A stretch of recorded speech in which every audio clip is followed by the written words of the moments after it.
Hello everyone, welcome back to our channel Chandra's home world. ಇವತ್ತಿನ ವಿಡಿಯೋದಲ್ಲಿ ಅಡುಗೆ ಮನೆಯಲ್ಲಿ ಉಪಯೋಗವಾಗುವಂಥ ಕೆಲವೊಂದು ಟಿಪ್ಸ್ನ ನಾನು ಈ ವಿಡಿಯೋದಲ್ಲಿ ತಿಳಿಸ್ಕೊಡ್ತಾ ಹೋಗ್ತೀನಿ.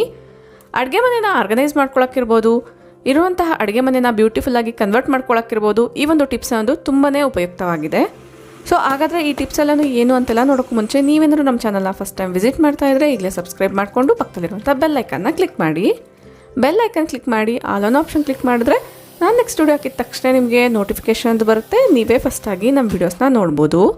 ಇನ್ನು without delay let start the video. Comments of the day ನೋಡೋಣ.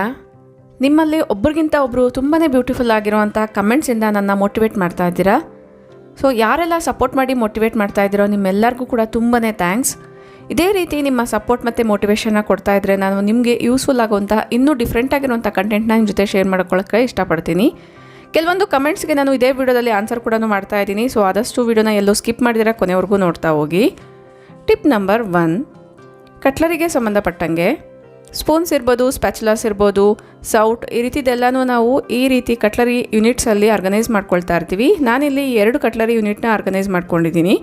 ಒಂದು ಬಂದು ಡೈಲಿ ವೇರ್ಗೆ, ಇನ್ನೊಂದು ಬಂದು ಸ್ವಲ್ಪ ದೊಡ್ಡದಾಗಿರುವಂಥದ್ದು, ರೇರಾಗಿ ಯೂಸ್ ಮಾಡುವಂತಹ ಸ್ವಲ್ಪ ಉದ್ದವಾಗಿರುವಂಥ ಕಟ್ಲರೀಸ್ಗೋಸ್ಕರ.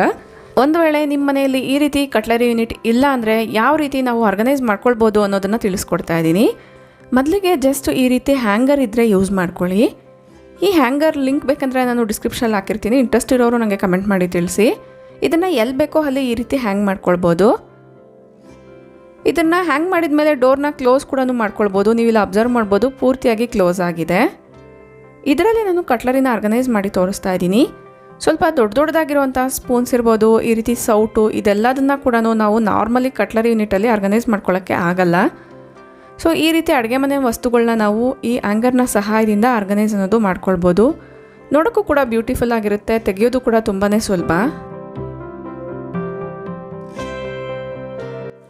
ಒಂದು ವೇಳೆ ನಿಮ್ಮ ಅಡುಗೆ ಮನೆಯಲ್ಲಿ ಕಬೋರ್ಡ್ಸ್ ಇಲ್ಲ ಅನ್ನೋದಾದರೆ ಈ ರೀತಿ ಕಿಟಕಿಗಳಿರುತ್ತೆ ಅಲ್ವಾ, ಕಿಟಕಿಗೂ ಕೂಡ ಇದನ್ನು ಹ್ಯಾಂಗ್ ಮಾಡ್ಕೊಳ್ಬೋದು. ಜಸ್ಟ್ ವಿಡಿಯೋದಲ್ಲಿ ತೋರಿಸ್ದಂಗೆ ಇದನ್ನು ತೊಗೊಂಡೋಗಿ ಈ ರೀತಿ ಕಿಟಕಿ ಕಂಬಿಗಳಿರುತ್ತೆ ಅಲ್ವಾ, ಈ ರಾಡ್ಸ್ಗೆ ಈ ರೀತಿ ನೇತಾಕೋದಷ್ಟೇ.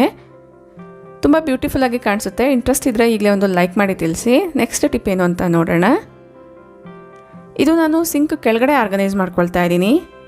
ಸಿಂಕ್ ಕೆಳಗಡೆ ಯಾವುದೇ ರೀತಿ ಮಾಯ್ಶ್ಚರ್ ಇಲ್ಲ, ತೇವಾಂಶ ಇಲ್ಲ ಅನ್ನೋದಾದರೆ, ಡ್ರೈ ಆಗಿರುತ್ತೆ ಆ ಪ್ಲೇಸು ಅನ್ನೋದಾದರೆ ನೀವು ಅದನ್ನು ಆರ್ಗನೈಸಿಂಗ್ಗೋಸ್ಕರ ಯೂಸ್ ಮಾಡ್ಕೊಳ್ಬೋದು. ಸಾಮಾನ್ಯವಾಗಿ ಸಿಂಕ್ ಹತ್ರ ಯೂಸ್ ಮಾಡುವಂತಹ ಕ್ಲೀನಿಂಗ್ ಟೂಲ್ಸ್ನ ನಾವು ಅಲ್ಲಿ ಆರ್ಗನೈಸ್ ಮಾಡ್ಕೊಳ್ಬೋದು. ಸಿಂಕ್ ಪಕ್ಕದಲ್ಲೇ ಒಂದು ರ್ಯಾಕಲ್ಲಿ ನಾನು ಇದನ್ನೆಲ್ಲ ಕೂಡ ಆರ್ಗನೈಸ್ ಮಾಡ್ಕೊಂಡಿದ್ದೆ. ಬಟ್ ಈಗ ಸಿಂಕ್ ಕೆಳಗಡೆ ಇದನ್ನು ಆರ್ಗನೈಸ್ ಮಾಡ್ಕೊಳ್ಳೋದಕ್ಕೋಸ್ಕರ ಈ ರೀತಿ ಒಂದು ಬಾಸ್ಕೆಟ್ನ ತೊಗೊಂಡು ಬಂದಿದ್ದೀನಿ. ಆದಷ್ಟು ಈ ರೀತಿಯಾಗಿರುವಂಥ ಬಾಸ್ಕೆಟ್ಸ್ನೇ ಯೂಸ್ ಮಾಡಿ, ಯಾಕಂದರೆ ಸಿಂಕ್ ಕೆಳಗಡೆ ಸ್ವಲ್ಪ ಆದರೂ ತೇವಾಂಶ ಅನ್ನೋದು ಇರುತ್ತೆ. ನಾವು ಕಾರ್ಡ್ಬೋರ್ಡ್ ಬಾಕ್ಸಸ್ನೆಲ್ಲ ಯೂಸ್ ಮಾಡಿದ್ರೆ ಅದರ ಸ್ಮೆಲ್ಗೆ ಕಾಕ್ರೋಚಸ್ ಎಲ್ಲ ಬರೋ ಚಾನ್ಸ್ ಇರುತ್ತೆ. ಇದರಲ್ಲಿ ನಾನು ಯಾವ್ಯಾವ ಕ್ಲೀನಿಂಗ್ ಟೂಲ್ಸ್ನ ಇಟ್ಕೊಳ್ಬೇಕು ಅದೆಲ್ಲದನ್ನ ಕೂಡ ಈ ರೀತಿಯಾಗಿ ಜೋಡಿಸ್ಕೊಂಡಿದ್ದೀನಿ. ಈ ಬಾಸ್ಕೆಟ್ನ ಜಸ್ಟ್ ಈ ರೀತಿಯಾಗಿ ಇಡೋದಷ್ಟೇ. ನೋಡೋಕ್ಕೂ ಕೂಡ ತುಂಬ ಬ್ಯೂಟಿಫುಲ್ಲಾಗಿ ಕಾಣಿಸುತ್ತೆ. ಕ್ಲೀನಿಂಗ್ಗೆ ಬೇಕಾಗಿರುವಂತಹ ಎಲ್ಲ ಐಟಮ್ಸು ಕೂಡ ಇದೇ ಬಾಸ್ಕೆಟಲ್ಲೇ ಇರುತ್ತೆ.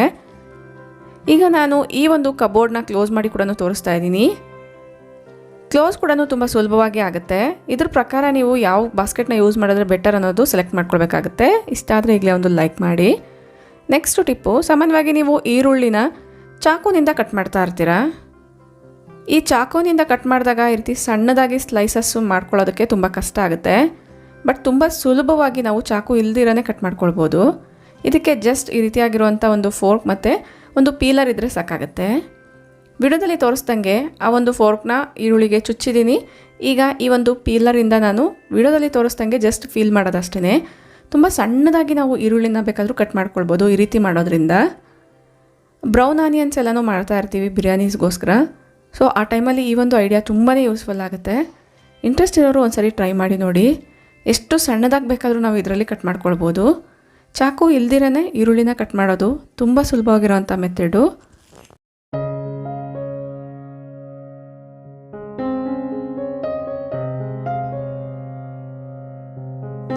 ಈ ಒಂದು ಐಡಿಯಾ ನಿಮ್ಗೇನಾದ್ರು ಇಷ್ಟ ಆದರೆ ಈಗಲೇ ಒಂದು ಲೈಕ್ ಮಾಡಿ. ನೆಕ್ಸ್ಟ್ ಟಿಪ್ ಏನು ಅಂತ ನೋಡೋಣ. ಸಾಮಾನ್ಯವಾಗಿ ಸಣ್ಣ ಸಣ್ಣ ಸೊಳ್ಳೆಗಳನ್ನೋದು ಅಡುಗೆ ಮನೆಯಲ್ಲಿ ಕಾಣಿಸ್ಕೊಳ್ತಾ ಇರುತ್ತೆ. ಅದು ನಾವು ಇಟ್ಟಿರುವಂಥ ಅಡುಗೆ ಪದಾರ್ಥಗಳಿಂದ ಇರ್ಬೋದು, ಅಥವಾ ಕೆಲವೊಂದು ಇಂಡೋರ್ ಪ್ಲಾಂಟ್ಸಿಂದ ಕೂಡ ಅದು ಅಟ್ರಾಕ್ಟ್ ಆಗ್ತಾ ಇರುತ್ತೆ. ನೀರಲ್ಲಿ ಗಿಡಗಳನ್ನ ಬೆಳೆಸ್ತಾ ಇದ್ದರೆ ಆ ನೀರನ್ನ ನಾವು ಆಗಾಗ ಚೇಂಜ್ ಮಾಡಿಲ್ಲ ಅಂದರೂ ಕೂಡ ಸಣ್ಣ ಸಣ್ಣ ಸೊಳ್ಳೆಗಳು ಬರ್ತಾ ಇರುತ್ತೆ. ಅದನ್ನು ಅವಾಯ್ಡ್ ಮಾಡೋದಕ್ಕೋಸ್ಕರ ನಾನು ರೀಸೆಂಟಾಗಿ ಒಂದು ಟಿಪ್ನ ಫಾಲೋ ಮಾಡ್ತಾ ಇದ್ದೀನಿ. ಜಸ್ಟ್ ಒಂದು ಗ್ಲಾಸಲ್ಲಿ ವಾಟರ್ನ ತೊಗೊಳ್ಳಿ. ಈಗ ನಾನು ದೊಡ್ಡ ಪತ್ರೆ ರೆಂಬೆಗಳನ್ನ ಮುರ್ಕೊಳ್ತಾ ಇದ್ದೀನಿ. ಈ ರೀತಿ ಪ್ಲಾಂಟು ಎಲ್ಲರ ಮನೆಯಲ್ಲೂ ಇದ್ದೇ ಇರುತ್ತೆ. ಸೊ ಈ ಒಂದು ರೆಂಬೆನ ಮುರ್ಕೊಂಡು ಬಂದು ಫಸ್ಟೇ ನೀಟಾಗಿ ವಾಶ್ ಮಾಡ್ಕೊಳ್ತಾ ಇದ್ದೀನಿ. ಈಗ ನಾವು ಆಗಲೇ ಗ್ಲಾಸಲ್ಲಿ ವಾಟರ್ನ ತುಂಬಿಸಿಟ್ಕೊಂಡಿದ್ದೀವಲ್ಲ, ಆ ಗ್ಲಾಸಲ್ಲಿ ಇಡೋದಷ್ಟೇ. ಎಷ್ಟೆಲ್ಲ ಬೇಕೋ ಅಷ್ಟೆಲ್ಲ ನಾವು ಬೇಕಂದಾಗ ಅಡುಗೆಗೂ ಯೂಸ್ ಮಾಡ್ಬೋದು. ಇದೇ ಗ್ಲಾಸಲ್ಲಿ ಇಟ್ಟು ಡೆಕೋರ್ ಕೂಡ ಮಾಡ್ಕೊಳ್ಬೋದು. ನಾನೀಗ ಡೈರೆಕ್ಟಾಗಿ ಈಗ ತಾನೇ ಕಿತ್ಕೊಂಬಂದಿದ್ದೀನಿ. ಅದೇ ಒಂದು 10 ದಿನ ಆದರೆ ಈ ರೀತಿ ರೂಟ್ಸ್ ಅನ್ನೋದು ಬರುತ್ತೆ. ನೀವು ನೀರಲ್ಲಿಟ್ಟರೆ ನೀವಿಲ್ಲಿ ಅಬ್ಸರ್ವ್ ಮಾಡ್ಬೋದು, ಸಣ್ಣ ಸಣ್ಣದಾಗಿ ಎಲೆಗಳು ಕೂಡ ಬರ್ತಾ ಇದೆ. ಈ ಗಿಡನ ನಾವು ನೀರಲ್ಲೂ ಕೂಡ ತುಂಬ ಸುಲಭವಾಗಿ ಬೆಳೆಸ್ಕೊಳ್ಬೋದು. ಒಂದು ಇಂಡೋರ್ ಪ್ಲಾಂಟಾಗೂ ಕೂಡ ವರ್ಕ್ ಆಗುತ್ತೆ, ನೋಡೋಕ್ಕೂ ಬ್ಯೂಟಿಫುಲ್ ಆಗಿರುತ್ತೆ. ಇದನ್ನು ಇಡೋದ್ರಿಂದ ಸಣ್ಣ ಸಣ್ಣ ಸೊಳ್ಳೆ ಏನು ಬರ್ತಿರ್ತು ಅದೆಲ್ಲ ಕೂಡ ಅವಾಯ್ಡ್ ಆಗ್ತಾ ಇದೆ. ಸೊ ನನಗೆ ಈ ಒಂದು ಟಿಪ್ ಅನ್ನೋದು ವರ್ಕೌಟ್ ಆಗಿದೆ. ಮೇ ಬಿ ನಿಮಗೂ ಕೂಡ ಯೂಸ್ಫುಲ್ ಆಗ್ಬೋದು ಅನ್ನೋದ್ರಿಂದ ಶೇರ್ ಮಾಡಿದ್ದೀನಿ. ಇಂಟ್ರೆಸ್ಟಿಂಗ್ ಆಗಿತ್ತು ಅನ್ಸಿದ್ರೆ ಈಗಲೇ ಒಂದ್ಸರಿ ಟ್ರೈ ಮಾಡಿ ನಿಮ್ಮ ಅನಿಸಿಕೆ ಅಭಿಪ್ರಾಯ ನನಗೆ ಕಮೆಂಟಲ್ಲಿ ತಿಳಿಸಿ. ನೆಕ್ಸ್ಟು ಟಿಪ್ಪು, ಹೊಸ್ದಾಗಿ ಪೊರ್ಕೆನ ತೊಗೊಂಡು ಬರ್ತಾ ಇರ್ತೀವಿ, ಬಟ್ ಅದನ್ನು ಡೈರೆಕ್ಟಾಗಿ ಯೂಸ್ ಮಾಡೋದಾದರೆ ತುಂಬ ಧೂಳು ಪೊರ್ಕೆಯಿಂದನೇ ಬರ್ತಾ ಇರುತ್ತೆ. ಫಸ್ಟಿಗೆ ನಾನು ವಿಡಿಯೋದಲ್ಲಿ ತೋರಿಸ್ದಂಗೆ ಕವರ್ ಸಮೇತ ಈ ರೀತಿ ಹೊಡಿತಾ ಇದ್ದೀನಿ. ಈ ರೀತಿ ಹೊಡೆದಾಗ ಆ ಒಂದು ಪೊರ್ಕೆಯಲ್ಲಿರುವಂಥ ಧೂಳು ಕವರ್ ಒಳಗಡೆ ಬಿದ್ದಿರುತ್ತೆ. ಜಸ್ಟ್ ವಿಡಿಯೋದಲ್ಲಿ ತೋರಿಸ್ತಾ ಇದ್ದೀನಲ್ಲ, ಆ ರೀತಿ ಮಾಡೋದಷ್ಟೇ. ಈಗ ನೋಡಿ, ನಾನು ಕವರ್ನ ಓಪನ್ ಮಾಡಿ ತೋರಿಸ್ತಾ ಇದ್ದೀನಿ. ತುಂಬ ಧೂಳು ಅನ್ನೋದು ಬಿದ್ದಿದೆ. ಒಂದು ವೇಳೆ ನಾವು ಈ ರೀತಿ ಮಾಡಿದರೆ ಡೈರೆಕ್ಟಾಗಿ ಪೊರ್ಕೆನ ಯೂಸ್ ಮಾಡೋದಾದರೆ ಆ ಧೂಳೆಲ್ಲ ಕೂಡ ಮನೆಯ ಎಲ್ಲ ಭಾಗದಲ್ಲೂ ಕೂಡ ಅಂಟ್ಕೊಂಡಿರುತ್ತೆ. ಈಗ ಮತ್ತೊಂದು ಸರಿ ನಾನು ಟೆರೇಸ್ ಹತ್ರ ಬಂದುಬಿಟ್ಟು ಒಂದು ಸರಿ ಪೊರ್ಕೆನ ಈ ರೀತಿ ಜಸ್ಟ್ ಗೋಡೆಗೆ ಹೊಡಿತಾ ಇದ್ದೀನಿ ಅಷ್ಟೇ. ತುಂಬ ಫೋರ್ಸ್ಫುಲ್ಲಾಗಿ ಹೊಡಿಬಾರ್ದು, ನಾರ್ಮಲಾಗಿ ಧೂಳು ಹೋಗೋ ರೀತಿಯಲ್ಲಿ ಹೊಡ್ಕೊಳ್ಬೇಕಾಗುತ್ತೆ. ಈಗ ಒಂದು ಬಕೆಟಲ್ಲಿ ಪೊರ್ಕೆ ಮುಳುಗೋ ಅಷ್ಟು ನೀರನ್ನ ತೊಗೊಳ್ಬೇಕಾಗುತ್ತೆ. ವಿಡಿಯೋದಲ್ಲಿ ತೋರಿಸ್ದಂಗೆ ಜಸ್ಟ್ ಒಂದು 2-3 ಸತಿ ಬಟ್ಟೆನ ನಾವು ಯಾವ ರೀತಿ ಜಾಲಿಸ್ತೀವೋ ಅದೇ ರೀತಿಯೇ ಈ ಪೊರ್ಕೆನ ಕೂಡ ಜಾಲಿಸ್ಬಿಟ್ಟು ಒಣಗಾಕೋದಷ್ಟೇ. ಇದು ಪೂರ್ತಿಯಾಗಿ ಒಣಗಕ್ಕೆ ಬಿಡಬೇಕಾಗುತ್ತೆ. ಈಗ ನೋಡಿ, ಪೂರ್ತಿಯಾಗಿ ಒಣಗಿದೆ. ಇದರಲ್ಲಿ ನಾನು ಕಸ ಗುಡಿಸಿ ತೋರಿಸ್ತೀನಿ. ನಾರ್ಮಲಿ ನಾವು ಪೊರ್ಕೆನ ತೊಗೊಂಡು ಬಂದಾಗ ನಾವು ಈ ರೀತಿ ಕಸ ಗುಡಿಸ್ಬೇಕಾದ್ರೆ ಅದ್ರ ಜೊತೆಗೇ ತುಂಬ ಧೂಳು ಅನ್ನೋದು ಬರ್ತಾ ಇರುತ್ತೆ. ಬಟ್ ನಾನೇನು ತೋರಿಸ್ದೆ, ಈ ಒಂದು ಮೆಥಡ್ನ ಫಾಲೋ ಮಾಡೋದ್ರಿಂದ ಈ ಪೊರ್ಕೆಯಲ್ಲಿ ಸ್ವಲ್ಪ ಕೂಡ ಧೂಳು ಅನ್ನೋದು ಇರಲ್ಲ. ಹೋಲ್ ಒಂದು ರೂಮೆಲ್ಲ ತೋರಿಸಿದಾದ್ಮೇಲೆ ಎಷ್ಟು ಕಸ ಕಲೆಕ್ಟ್ ಆಗಿದೆ ಅನ್ನೋದು ಕೂಡ ತೋರಿಸ್ತೀನಿ ನೋಡಿ. ಅಬ್ಸರ್ವ್ ಮಾಡ್ತಾ ಇದ್ದೀರಲ್ಲ, ತುಂಬ ಕಡಿಮೆ ಕ್ವಾಂಟಿಟಿಯಷ್ಟು ಕಸ ಅನ್ನೋದು ಬಂದಿದೆ. ಅಂದರೆ ರೂಮಲ್ಲಿ ಕಸಕ್ಕಿಂತ ಪೊರ್ಕೆಯಲ್ಲಿರುವಂಥ ಕಸ ನೋಡಿ ಕಡಿಮೆ ಅನ್ನೋದು ಇದೆ. ಈ ಒಂದು ಐಡಿಯಾ ಡೆಫಿನೆಟ್ಲಿ ನಿಮ್ಮೆಲ್ಲರಿಗೂ ಯೂಸ್ಫುಲ್ ಆಗುತ್ತೆ. ಇಷ್ಟ ಆಯಿತು ಅನಿಸಿದ್ರೆ ಈಗಲೇ ಒಂದು ಲೈಕ್ ಮಾಡಿ. ನೆಕ್ಸ್ಟು ಟಿಪ್ಪು, ತುಪ್ಪನ ಆದಷ್ಟು ಹೈಜಿನಿಕ್ಕಾಗಿ ಇಟ್ಕೊಳ್ಬೇಕಾಗತ್ತೆ. ಒಂದೊಂದು ಸರಿ ನಾವು ಮನೆಯಲ್ಲೇ ತುಪ್ಪ ಅನ್ನೋದು ಮಾಡ್ಕೊಳ್ತಾ ಇರ್ತೀವಿ, ಬಟ್ ಮಾರ್ಕೆಟಿಂದ ಕೂಡ ಕೆಲವೊಂದು ಸರಿ ತುಪ್ಪನ ತೊಗೊಂಡು ಬರ್ತೀವಿ. ಮಾರ್ಕೆಟಲ್ಲಿ ತೊಗೊಂಡು ಬಂದಿರೋಂಥ ತುಪ್ಪಕ್ಕೆ ತುಂಬಾ ಪ್ರಿಸರ್ವೇಟಿವ್ಸ್ನ ಯೂಸ್ ಮಾಡಿರ್ತಾರೆ. ಅದನ್ನು ಡೈರೆಕ್ಟಾಗಿ ಯೂಸ್ ಮಾಡೋಕ್ಕೆ ಇಷ್ಟ ಆಗಲ್ಲ, ಅಥವಾ ಸ್ವಲ್ಪ ದಿನಗಳು ಅದನ್ನು ಅದೇ ರೀತಿಯೇ ಇಟ್ಬಿಟ್ರೆ ಸ್ಮೆಲ್ ಕೂಡ ಬ್ಯಾಡಾಗಿ ಬರ್ತಾ ಇರುತ್ತೆ. ಅದನ್ನು ಅವಾಯ್ಡ್ ಮಾಡಬೇಕಂದ್ರೆ ಆದಷ್ಟು ಮನೆಯಲ್ಲೇ ತುಪ್ಪನ ಮಾಡ್ಕೊಳ್ಳೋದು ಬೆಟರು. ನೀವು ಆದಷ್ಟು ಅನ್ಸಾಲ್ಟೆಡ್ ಬಟರ್ನ ತೊಗೊಳ್ಳಿ. ಒಂದು ವೇಳೆ ಸಾಲ್ಟೆಡ್ ಬಟರ್ನ ತೊಗೊಂಡ್ರೆ ತುಪ್ಪನ ಮಾಡಬೇಕಾದ್ರೆ ಉಪ್ಪನ್ನೋದು ಸಪ್ರೇಟ್ ಆಗ್ತಾ ಇರುತ್ತೆ, ಅದರ ಟೇಸ್ಟ್ ಕೂಡ ಸ್ವಲ್ಪ ಬದಲಾಗ್ಬೋದು. ಸೊ ಇಲ್ಲಿ ನಾನು ಸಾಲ್ಟೆಡ್ ಬಟರ್ನೇ ತೊಗೊಂಡಿದ್ದೀನಿ. ನೀವು ಆದಷ್ಟು ಬೆಣ್ಣೆಯಿಂದ ತುಪ್ಪನ ಮಾಡ್ತೀರಾ ಅನ್ನೋದಾದರೆ ಅನ್ಸಾಲ್ಟೆಡ್ ಬಟರ್ ಅಂತ ಕೇಳಿಬಿಟ್ಟು ತೊಗೊಳ್ಳೋದು ಬೆಟರು. ಇದನ್ನು ಚೆನ್ನಾಗಿ ಕಾಯಿಸ್ಕೊಳ್ತಾ ಇದ್ದೀನಿ. ಎಲ್ಲಿವರೆಗೂ ಅನ್ನೋದಾದರೆ ಫುಲ್ಲು ಟ್ರಾನ್ಸ್ಪರೆಂಟ್ ಅನ್ನೋದು ಬರಬೇಕು. ನಾರ್ಮಲಿ ನಾವು ತುಪ್ಪ ಕಾಯಿಸ್ಬೇಕಾದ್ರೆ ಈ ರೀತಿ ಟ್ರಾನ್ಸ್ಪರೆಂಟ್ ಬರುತ್ತೆ ಅಲ್ವಾ, ಈ ರೀತಿ ಟ್ರಾನ್ಸ್ಪರೆಂಟ್ ಬರೋವರೆಗೂ ಕಾಯಿಸ್ಕೊಳ್ತಾ ಇದ್ದೀನಿ. ಇದಕ್ಕೆ ಸ್ವಲ್ಪ ಕರಿಬೇವು ಮತ್ತು ಸ್ವಲ್ಪ ವೀಳ್ಯದೆಲೆನ ಕೂಡ ಹಾಕ್ಕೊಂಡಿದ್ದೀನಿ. ಈಗ ಶೋಧಿಸ್ಕೊಳ್ತಾ ಇದ್ದೀನಿ. ಈ ಒಂದು ಕ್ಲಿಪ್ಪಿಂಗ್ಸ್ನ ನಾನು ಲಾಸ್ಟ್ ವಿಡಿಯೋದಲ್ಲಿ ಕೂಡ ಶೇರ್ ಮಾಡಿದ್ದೆ, ಬಟ್ ಆ ವಿಡಿಯೋ ತುಂಬ ಜನ ನೋಡಿಲ್ಲ. ನೋಡೋರ್ಗೆಲ್ಲರಿಗೂ ಕೂಡ ಯೂಸ್ಫುಲ್ ಆಗಲಿ ಅನ್ನೋದ್ರಿಂದ ಇಲ್ಲೂ ಕೂಡ ಹಾಕಿದ್ದೀನಿ. ಇಲ್ಲೇನು ನೋಡ್ತಿದ್ದೀರಾ ಬ್ರೌನ್ ಸ್ಪಾಟ್ಸು, ಅದೆಲ್ಲ ಕೂಡ ಉಪ್ಪೆ. ಈಗ ಈ ತುಪ್ಪನ ನಾವು ಒಂದು ಕಂಟೈನರ್ಲ್ಲಿ ಹಾಕಿ ಸ್ಟೋರ್ ಮಾಡ್ಕೊಳ್ಳೋದಷ್ಟೇ. ಇದು ಪೂರ್ತಿ ತಣ್ಣಗಾದ್ಮೇಲೆ ನಾವು ಬೇರೆ ಕಂಟೈನರ್ಗೂ ಕೂಡ ಟ್ರಾನ್ಸ್ಫರ್ ಮಾಡಿ ಇಟ್ಕೊಳ್ಬೋದು. ನೆಕ್ಸ್ಟ್ ಟಿಪ್ ಏನು ಅಂತ ನೋಡೋಣ. ರೀಸೆಂಟಾಗಿ ಶೇರ್ ಮಾಡಿರುವಂಥ ವೀಡಿಯೋಸಲ್ಲಿ ನನಗೆ ಒಂದು ಕಮೆಂಟ್ ರಿಸೀವ್ ಆಗಿತ್ತು, ನೀವು ಇಂಡೋರ್ ಪ್ಲಾಂಟ್ಸ್ನ ಸ್ಟವ್ ಹತ್ರ ಇಡ್ತೀರಲ್ಲ, ಅಡುಗೆ ಮಾಡಿದಾಗ ಯಾವ ರೀತಿ ಅದನ್ನು ಇಟ್ಕೊಳ್ತೀರಾ ಅಂತ. ಬಟ್ ನಾನು ಅಡುಗೆ ಮಾಡಬೇಕಾದ್ರೆ ಸೈಡ್ಗೆ ಇಟ್ಕೊಳ್ತೀನಿ. ಅಡುಗೆ ಎಲ್ಲ ಆಗಿ ಒಂದು ಕಿಚನ್ ಎಲ್ಲ ಕ್ಲೀನ್ ಆಯಿತು ಅಂದರೆ ಮಾತ್ರನೇ ಸ್ಟವ್ ಮೇಲೆ ಇಡ್ತೀನಿ. ನೋಡೋಕ್ಕೆ ಸ್ವಲ್ಪ ಲುಕ್ ವೈಸ್ ಕೂಡ ಚೆನ್ನಾಗಿರುತ್ತೆ, ಪಾಸಿಟಿವ್ ವೈಬ್ರೇಷನ್ಸ್ ಕೂಡ ಸ್ಪ್ರೆಡ್ ಆಗುತ್ತೆ ಅನ್ನೋದ್ರಿಂದ. ಒಂದು ವೇಳೆ ನಾನು ಅಡುಗೆ ಏನಾದ್ರು ಮಾಡ್ತೀನಿ ಅನ್ನೋದಾದರೆ ಈ ಒಂದು ಮನಿ ಪ್ಲಾಂಟ್ನ ಸ್ವಲ್ಪ ಸೈಡ್ಗೆ ಇಡ್ತೀನಿ. 2 ಬರ್ನರ್ ಮೇಲೆ ಕೂಡ ನಾನು ಅಡುಗೆ ಮಾಡ್ತಾ ಇದ್ದೀನಿ ಅನ್ನೋದಾದರೆ ಈ ಒಂದು ಪ್ಲಾಂಟ್ನ ಈ ರೀತಿ ಸೈಡ್ಗೆ ಇಟ್ಕೊಳ್ತೀನಿ. ಈ ರೀತಿ ಮಾಡೋದ್ರಿಂದ ಆ ಪ್ಲಾಂಟ್ಗೆ ಯಾವುದೇ ರೀತಿ ಎಫೆಕ್ಟ್ ಕೂಡ ಏನೂ ಆಗಲ್ಲ. ಸೊ ನಾನು ಸ್ಟವ್ ಪಕ್ಕದಲ್ಲೇ ಈ ರೀತಿ ಮನಿ ಪ್ಲಾಂಟ್ನ ಕೂಡ ಇಟ್ಕೊಂಡಿದ್ದೀನಿ. ಈ ಒಂದು ಮನಿ ಪ್ಲಾಂಟ್ಗೋಸ್ಕರ ನಾನು ಈ ಟಿಪ್ನ ಫಾಲೋ ಮಾಡ್ತೀನಿ. ನೆಕ್ಸ್ಟು ಹೊಸ್ದಾಗಿ ನಾವು ಈ ರೀತಿಯಾಗಿರುವಂಥ ಕುಟಾಣಿನ ತೊಗೊಂಡು ಬರ್ತಾ ಇರ್ತೀವಿ. ಇದರಲ್ಲಿ ನಾವು ಡೈರೆಕ್ಟಾಗಿ ಏನಾದರೂ ಅಡುಗೆ ಪದಾರ್ಥಗಳನ್ನ ಕುಟ್ಟಿ ಇಟ್ಕೊಳ್ಳೋಣ ಅನ್ನೋದಾದರೆ ಸಣ್ಣ ಸಣ್ಣ ಕಲ್ಲೆಲ್ಲನೂ ಬರ್ತಾ ಇರುತ್ತೆ. ಆ ರೀತಿ ನಿಮಗೆ ಅಡುಗೆ ಪದಾರ್ಥಗಳಲ್ಲಿ ಸಣ್ಣ ಸಣ್ಣ ಕಲ್ಲೆಲ್ಲನೂ ಬರಬಾರ್ದು ಅಂದರೆ ಇದನ್ನು ಫಸ್ಟಿಗೆ ನಾವು ಕ್ಲೀನ್ ಮಾಡ್ಕೊಳ್ಬೇಕಾಗತ್ತೆ. ಇದನ್ನು ಕ್ಲೀನ್ ಮಾಡೋದಕ್ಕೋಸ್ಕರ ನಾನು ಸಿಂಕಲ್ಲಿ ವಾಟರ್ನ ತುಂಬಿಸ್ಕೊಳ್ತಾ ಇದ್ದೀನಿ. ವಾಟರ್ನ ತುಂಬಿಸ್ಕೊಂಡು ಈ ಒಂದು ಕುಟಾಣಿನ 2 ರಿಂದ 3 ಗಂಟೆಗಳ ಕಾಲ ನೀರಲ್ಲೇ ನೆನೆಸ್ಕೊಳ್ಬೇಕಾಗತ್ತೆ.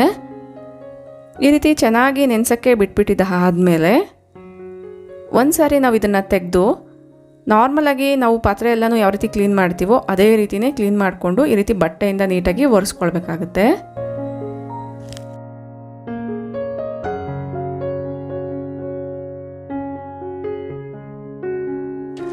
ಈಗ ಇದರಲ್ಲಿ ಸ್ವಲ್ಪ ಅಕ್ಕಿನ ತಗೊಳ್ಳಿ, ಒಂದು ಸ್ಪೂನಷ್ಟು ಅಕ್ಕಿನ ತಗೊಂಡು ಚೆನ್ನಾಗಿ ಕುಟ್ಕೊಳ್ಬೇಕಾಗತ್ತೆ. ಜಸ್ಟ್ ನೀವು ನಾರ್ಮಲಾಗಿ ಯಾವ ರೀತಿ ಕುಟ್ತೀರೋ ಅದೇ ರೀತಿಯೇ ಈ ರೀತಿ ಸ್ಮ್ಯಾಶ್ ಮಾಡ್ಕೊಳ್ತಾ ನೀವು ಈ ಒಂದು ಅಕ್ಕಿನ ಕುಟ್ಕೊಳ್ಳಿ. ಈ ರೀತಿ ಒಂದು 5 ನಿಮಿಷ ಕುಟ್ಟಿದ ಆದಮೇಲೆ ಈ ಅಕ್ಕಿನ ಒಂದು ಪ್ಲೇಟ್ಗೆ ಟ್ರಾನ್ಸ್ಫರ್ ಮಾಡ್ಕೊಂಬಿಡಿ. ಟ್ರಾನ್ಸ್ಫರ್ ಮಾಡ್ಕೊಂಡಿದ್ದಾದಮೇಲೆ ಈ ಕುಟಾಣಿನ ಪುನಃ ನಾವು ನೀಟಾಗಿ ಕ್ಲೀನ್ ಮಾಡ್ಕೊಳ್ಬೇಕಾಗತ್ತೆ. ಅಕ್ಕಿನ ನಾವು ಕುಟ್ಟಬೇಕಾದ್ರೇ ಸಣ್ಣ ಸಣ್ಣ ಕಲ್ಲುಗಳೆಲ್ಲ ಅದರಲ್ಲಿ ಬಂದುಬಿಟ್ಟಿರುತ್ತೆ. ಆದಷ್ಟು ಅದನ್ನು ಪಕ್ಷಿಗಳಿಗೆ ಹಾಕೋದು ಬೆಟರು. ಸೊ ಅಡುಗೆಗೆ ಮಾಡೋಕ್ಕೆ ಆ ಅಕ್ಕಿ ಅನ್ನೋದು ಯೂಸ್ ಮಾಡಬಾರ್ದು. ಈಗ ನಾನು ಇದನ್ನು ನೀಟಾಗಿ ವಾಶ್ ಮಾಡ್ಕೊಂಡಿದ್ದಾದಮೇಲೆ ಒಂದು ಬಟ್ಟೆನ ತೊಗೊಂಡು ನೀಟಾಗಿ ರೀತಿ ಡ್ರೈ ಮಾಡ್ಕೊಳ್ತಾ ಇದ್ದೀನಿ. ಈ ರೀತಿ ಮಾಡಿರೋ ಅಂಥ ಕುಟಾಣಿಯಲ್ಲಿ ನಾವು ಯಾವುದೇ ರೀತಿಯಾಗಿರುವಂಥ ಅಡುಗೆ ಪದಾರ್ಥಗಳನ್ನ ಇದರಲ್ಲಿ ಹಾಕಿ ಕುಟ್ಟಿ ನಾವು ಅಡುಗೆಗೆ ಯೂಸ್ ಮಾಡಿದ್ರು ಕೂಡ ಸಣ್ಣ ಸಣ್ಣ ಕಲ್ಲು ಅನ್ನೋದು ಬರ್ದಿರ ಇರುತ್ತೆ. ಇದನ್ನು ನೀವು ಎಲ್ಲಿ ತೊಗೊಂಡು ಬಂದ್ರಿ ಅಂತ ಕೂಡ ನನಗೆ ಒಂದು ಕಮೆಂಟ್ ರಿಸೀವ್ ಆಗಿತ್ತು. ನಾನು ಲಾಸ್ಟ್ ವಿಡಿಯೋದಲ್ಲಿ ನಮ್ಮ ತುಳಸಿ ಕಟ್ಟೆನ ನಾನು ಎಲ್ಲಿ ತೊಗೊಂಡೆ ಅಂತ ಒಂದು ವಿಡಿಯೋನ ಮಾಡಿದ್ದೀನಿ. ಆ ವಿಡಿಯೋನ ನೀವು ಅಬ್ಸರ್ವ್ ಮಾಡಿದ್ರೆ ಗೊತ್ತಾಗುತ್ತೆ ನಾನು ಅಲ್ಲೇ ತೊಗೊಂಡಿದ್ದನ್ನು. ನೆಕ್ಸ್ಟ್ ಟಿಪ್ ಏನು ಅಂತ ನೋಡೋಣ. ನಿಮ್ಮ ಅಡುಗೆ ಮನೆ ತುಂಬ ಸುಂದರವಾಗಿ ನ್ಯಾಚುರಲಾಗಿ ಕಾಣಿಸ್ಬೇಕು ಅಂದರೆ ಆದಷ್ಟು ಈ ರೀತಿಯಾಗಿರುವಂಥ ಗಿಡಗಳನ್ನ ನೀವು ಮನೆಯಲ್ಲೇ ಬೆಳೆಸ್ಕೊಳ್ಬೇಕಾಗತ್ತೆ. ಎಸ್ಪೆಷಲಿ ಅಡುಗೆ ಮನೆಯಲ್ಲಿ ನೀವು ಈ ರೀತಿ ಗಿಡಗಳನ್ನ ಇಟ್ಕೊಳ್ಳೋದ್ರಿಂದ ಆ ಒಂದು ಪಾಸಿಟಿವ್ ವೈಬ್ಸ್ ಅನ್ನೋದು ತುಂಬ ಜಾಸ್ತಿ ಆಗುತ್ತೆ. ಈ ಗಿಡಗಳನ್ನ ಸುಲಭವಾಗಿ ನೀರಲ್ಲಿ ಕೂಡ ಬೆಳೆಸ್ಕೊಳ್ಬೋದು. ನಾನು ಆಗಲೇ ತೋರಿಸ್ಕೊಟ್ಟಂಗೆ ಮನಿ ಪ್ಲಾಂಟ್ಸ್ ಇರ್ಬೋದು ಅಥವಾ ಈ ರೀತಿ ದೊಡ್ಡ ಪತ್ರೆ ಗಿಡಗಳಿರ್ಬೋದು. ಇದನ್ನು ಜಸ್ಟ್ ಗ್ಲಾಸಲ್ಲಿ ವಾಟರ್ನ ಹಾಕ್ಬಿಟ್ಟು ಹಾಕಿದ್ರೆ ಸಾಕಾಗುತ್ತೆ. ಇದು ತುಂಬ ಚೆನ್ನಾಗಿ ಸುಲಭವಾಗಿ ಗ್ರೋ ಆಗುತ್ತೆ. ಇದೇ ರೀತಿ ನಾನು ಇನ್ನೂ ಒಂದು ಇಂಡೋರ್ ಪ್ಲಾಂಟ್ನ ಇಲ್ಲಿ ಇನ್ಕ್ಲೂಡ್ ಮಾಡಿದ್ದೀನಿ. ಇದರ ಹೆಸರು ನನಗೆ ಎಕ್ಸಾಕ್ಟಾಗಿ ಗೊತ್ತಿಲ್ಲ. ಇದು ಕೂಡ ಮನಿ ಪ್ಲಾಂಟ್ ಟೈಪಲ್ಲೇ, ಜಸ್ಟ್ ನೀರಲ್ಲೇ ನಾವು ಇದನ್ನು ಬೆಳೆಸ್ಕೊಳ್ಬೋದು. ಇದರ ಎಲೆಗಳು ನೋಡೋಕ್ಕೆ ತುಂಬ ಬ್ಯೂಟಿಫುಲ್ಲಾಗಿ ಕಾಣಿಸುತ್ತೆ. ಈ ರೀತಿ ಮಧ್ಯದಲ್ಲಿ ಕಟ್ಟಿಂಗ್ಸ್ ಕೂಡ ಇದೆ. ಇದನ್ನು ಕೂಡ ಅಷ್ಟೇ ಒಂದು ಗ್ಲಾಸ್ ಬಾಟಲಲ್ಲಿ ಹಾಕಿ ಇಟ್ಟಿದ್ದೀನಿ.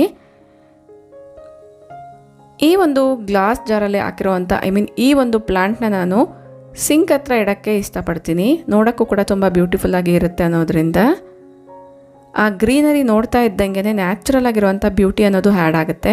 ನಿಮ್ಮ ಅಡುಗೆ ಮನೆಯಲ್ಲೂ ಕೂಡ ತುಂಬ ಬ್ಯೂಟಿಫುಲ್ಲಾಗಿ ಕಾಣಿಸ್ಬೇಕು ಅಂದರೆ ಈ ರೀತಿ ಪ್ಲಾಂಟ್ಸ್ನ ಆ್ಯಡ್ ಮಾಡ್ಕೊಳ್ಳಿ. ಇದನ್ನು ನಾನು ಸಿಂಕ್ ಹತ್ರ ಈ ರೀತಿ ಕಾರ್ನರ್ಗೆ ಇಟ್ಕೊಂಡಿದ್ದೀನಿ. ಐ ಹೋಪ್ ಈ ಐಡಿಯಾ ಕೂಡ ನಿಮ್ಮಲ್ಲಿ ಕೆಲವೊಬ್ಬರಿಗೆ ಇಷ್ಟ ಆಗಿರುತ್ತೆ ಅಂತ ಅಂದ್ಕೊಂಡಿದ್ದೀನಿ. ನಿಮ್ಮ ಕಮೆಂಟ್ಸ್ ಮೇರೆಗೆ ನಾನು ಈ ಒಂದು ಟಿಪ್ನ ಶೇರ್ ಮಾಡ್ತಾ ಇದ್ದೀನಿ. ರೀಸೆಂಟಾಗಿ ನನಗೆ ಒಂದು ಕಮೆಂಟ್ ರಿಸೀವ್ ಆಗಿತ್ತು, ಕೌಂಟರ್ ಟಾಪ್ ಮೇಲೆ ಆಯಿಲ್ ಇದ್ದಾಗ ಯಾವ ರೀತಿ ಕ್ಲೀನ್ ಮಾಡೋದು ಅಂತ. ನಮ್ಮ ಕೌಂಟರ್ ಟಾಪ್ ಮೇಲೆ ಆಯಿಲ್ ಏನೂ ಇಲ್ಲ, ಅದಕ್ಕೋಸ್ಕರ ನಾನು ಜಸ್ಟ್ ಆಯಿಲ್ ಡ್ರಾಪ್ಸ್ನ ಕೌಂಟರ್ ಮೇಲೆ ಹಾಕ್ಬಿಟ್ಟು ತೋರಿಸ್ತಾ ಇದ್ದೀನಿ. ಈ ರೀತಿ ಕಟ್ಟೆ ಮೇಲೆ ಆಯಿಲೆಲ್ಲನೂ ಬಿದ್ದಾಗ ಇಮ್ಮಿಡಿಯೇಟಾಗಿ ಒಂದು ಟಿಶ್ಯೂನ ತೊಗೊಂಡು ವೈಪ್ ಮಾಡಿದ್ರೆ ಬೆಟರು. ಅದರ್ವೈಸ್ ನಿಮಗೆ ತುಂಬ ಆಯಿಲ್ ಜಿಡ್ ಅನ್ನೋದು ಇದೆ ಅನ್ನೋದಾದರೆ ಸ್ವಲ್ಪ ಗೋಧಿ ಹಿಟ್ಟಿರ್ಬೋದು ಅಥವಾ ನಿಮ್ಗೆ ಯಾವುದಾದ್ರೂ ಒಂದು ಹಸಿ ಹಿಟ್ಟನ್ನ ನೀವು ತೊಗೊಳ್ಬೋದು. ಈ ರೀತಿ ನೀವು ಹಿಟ್ಟನ್ನ ಎಲ್ಲಿ ಆಯಿಲ್ ಇದೆಯೋ ಅದರ ಮೇಲೆ ಹಾಕ್ಕೊಳ್ಳಿ. ಅದರ ಮೇಲೆ ಹಾಕ್ಕೊಂಡು ನೀವು ಸ್ಪ್ರೆಡ್ ಕೂಡ ಮಾಡ್ಕೊಳ್ಬೋದು. ಈ ರೀತಿ ಸ್ಪ್ರೆಡ್ ಮಾಡ್ಕೊಂಡಿದ್ದು ಆದಮೇಲೆ ಒಂದು ಟಿಶ್ಯೂ ಪೇಪರ್ ಅಥವಾ ಒಂದು ಬಟ್ಟೆಯಿಂದ ಒರೆಸ್ಬಿಡಿ. ಈ ರೀತಿ ಮಾಡೋದ್ರಿಂದ ಆ ಹಿಟ್ಟೇನಿರುತ್ತೆ ಆಯಿಲ್ನೆಲ್ಲ ಪೂರ್ತಿಯಾಗಿ ಅಬ್ಸರ್ವ್ ಮಾಡ್ಕೊಂಡಿರುತ್ತೆ. ಒಂದು ವೇಳೆ ಈಗಾಗಲೇ ನಿಮ್ಮ ಅಡುಗೆ ಮನೆ ಕಟ್ಟೆ ಪೂರ್ತಿ ಜಿಡ್ಡಾಗಿದೆ, ಅದನ್ನೇ ಯಾವ ರೀತಿ ಕ್ಲೀನ್ ಮಾಡೋದು ಅನ್ನೋದಾದರೆ ಫಸ್ಟಿಗೆ ಸ್ವಲ್ಪ ಅಡುಗೆಗೆ ಯೂಸ್ ಮಾಡೋವಂಥ ಸೋಡಾನ ತೊಗೊಳ್ಳಿ. ಆ ಸೋಡಾನ ಜಸ್ಟ್ ಸ್ಪ್ರಿಂಕಲ್ ಮಾಡಿ ಎಲ್ಲ ಜಿಡ್ಡು ಜಾಸ್ತಿ ಇರುತ್ತೋ ಅಲ್ಲಿ ಅದನ್ನು ಈ ರೀತಿ ವಿಡಿಯೋದಲ್ಲಿ ತೋರಿಸ್ತಾ ಇದ್ದೀನಲ್ಲ, ಕೈಯಲ್ಲೇ ನೀವು ಎಲ್ಲ ಕಡೆ ಅಪ್ಲೈ ಮಾಡ್ಕೊಳ್ಬೋದು. ಅದರ್ವೈಸ್ ನೀವು ಒಂದು ಸ್ಕ್ರಬ್ಬರ್ನ ಕೂಡ ಯೂಸ್ ಮಾಡ್ಕೊಳ್ಬೋದು. ಈ ರೀತಿ ಎಲ್ಲ ಕಡೆ ಅಪ್ಲೈ ಮಾಡಿದ ಆದಮೇಲೆ ಇದ್ರ ಮೇಲೆ ಸ್ವಲ್ಪ ವೆನಿಗರ್ನ ಹಾಕ್ಕೊಳ್ಳಿ. ವೆನಿಗರ್ನ ಹಾಕೋದ್ರಿಂದ ಕೂಡ ಜಿಡ್ ಅನ್ನೋದು ಬೇಗನೆ ಸಾಫ್ಟಾಗಿ ಈಸಿಯಾಗಿ ರಿಮೂವ್ ಆಗಿಬಿಡುತ್ತೆ. ಸಣ್ಣ ಸಣ್ಣ ಇರುವೆಗಳೆಲ್ಲ ಕೂಡ ಅವಾಯ್ಡ್ ಆಗುತ್ತೆ. ಈಗ ನಾನು ಒಂದು ಬಟ್ಟೆ ಅಥವಾ ಒಂದು ಕಿಚನ್ ವೈಪ್ಸ್ನ ತೊಗೊಂಡು ವಿಡಿಯೋದಲ್ಲಿ ತೋರಿಸ್ದಂಗೆ ಅದನ್ನು ವೈಪ್ ಮಾಡಿದ್ದೀನಿ ಅಷ್ಟೇ. ನೋಡಿದ್ರಲ್ವಾ ಫ್ರೆಂಡ್ಸ್, ಒಂದಕ್ಕಿಂತ ಒಂದು ತುಂಬಾ ಯೂಸ್ಫುಲ್ ಆಗುವಂಥ ಟಿಪ್ಸು ಈ ವಿಡಿಯೋದಲ್ಲಿ ಶೇರ್ ಮಾಡಿದ್ದೀನಿ ಅಂತ ಅಂದ್ಕೊಂಡಿದ್ದೀನಿ. ಐ ಹೋಪ್ ಈ ವಿಡಿಯೋ ನಿಮ್ಮೆಲ್ಲರಿಗೂ ಇಂಟ್ರೆಸ್ಟಿಂಗ್ ಆಗಿರುತ್ತೆ, ತುಂಬಾ ಯೂಸ್ಫುಲ್ ಆಗುತ್ತೆ ಅನ್ನೋದ್ರಿಂದ ಶೇರ್ ಮಾಡಿದ್ದೀನಿ. ಯೂಸ್ಫುಲ್ ಆಯಿತು, ಇಂಟ್ರೆಸ್ಟಿಂಗ್ ಆಗಿತ್ತು ಅನಿಸಿದ್ರೆ ಈಗ ಒಂದು ಲೈಕ್ ಮಾಡಿ, ನಿಮ್ಮ ಫ್ರೆಂಡ್ಸ್ ಆ್ಯಂಡ್ ಫ್ಯಾಮಿಲಿ ಜೊತೆಗೂ ಶೇರ್ ಮಾಡಿ. ನಿಮ್ಮ ಅನಿಸಿಕೆ ಅಭಿಪ್ರಾಯಗಳನ್ನ ನನಗೆ ಕಮೆಂಟಲ್ಲಿ ತಿಳಿಸಿ. ಇದೇ ರೀತಿಯಾಗಿರುವಂಥ ಬ್ಯೂಟಿಫುಲ್ ಇಂಟ್ರೆಸ್ಟಿಂಗ್ ವೀಡಿಯೋಸ್ಗೋಸ್ಕರ ನೀವು ಇನ್ನೂ ಸಬ್ಸ್ಕ್ರೈಬ್ ಮಾಡ್ಕೊಂಡಿಲ್ಲ ಅಂದರೆ ಕೂಡಲೇ ಸಬ್ಸ್ಕ್ರೈಬ್ ಮಾಡಿಕೊಂಡು ಪಕ್ಕದಲ್ಲಿರುವಂಥ ಬೆಲ್ ಐಕನ್ನ ಕ್ಲಿಕ್ ಮಾಡಿ. ಇನ್ನೊಂದು ಯೂಸ್ಫುಲ್ ಆಗುವಂಥ ವಿಡಿಯೋ ಜೊತೆಗೆ ಮತ್ತೆ ಸಿಗ್ತೀನಿ. ಅಲ್ಲಿವರೆಗೂ ಟೇಕ್ ಕೇರ್, ಬಾಯ್ ಬಾಯ್, ನಮಸ್ತೆ, ಥ್ಯಾಂಕ್ ಯು ಫಾರ್ ವಾಚಿಂಗ್.